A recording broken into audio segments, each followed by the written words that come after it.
নমস্কার বন্ধুরা, কেমন আছেন সবাই? আশা করছি অনেক ভালো আছেন।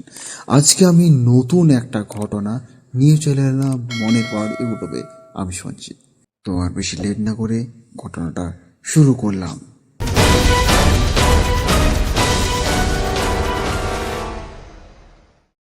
মণিপুর গ্রামের শেষ প্রান্তে জরাজীর্ণ জমিদার বাড়িটি নিয়ে এলাকায় অনেক কথা প্রচলিত ছিল।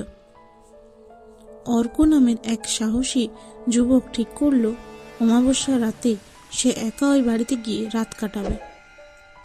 হাতে একটা টর্চ আর মনে সাহস নিয়ে সে যখন ভাঙা সদর দরজা দিয়ে ভেতরে ঢুকলো, তখন চারপাশটা শ্মশানের মতোই নিস্তব্ধ।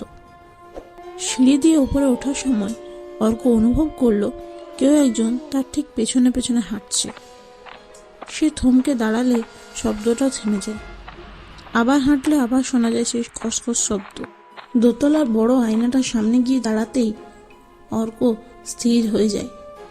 টর্চের আলো আয়নায় পড়তেই তার রক্ত হিম হয়ে গেল। আয়নার অর্কর প্রতিবিম্ব দেখা যাচ্ছে না, তার বদলে সেখানে দাঁড়িয়ে আছে এক বিভৎস অবয়ব, যার শরীর থেকে মাংস খসে খসে পড়ছে। সবচেয়ে ভয়ানক ব্যাপার হলো সেই সত্তাটি আয়নার ভেতর থেকে হাত বাড়িয়ে অর্কর গলা টিপে ধরল।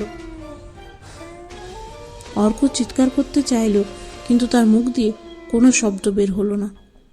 পরদিন সকালে গ্রামের মানুষ তাকে ওই আয়নার সামনে মৃত অবস্থায় পায়, আর অদ্ভুতভাবে তার নিথর দেহের চোখে মুখে ছিল এক অমানসিক আতঙ্কের ছাপ।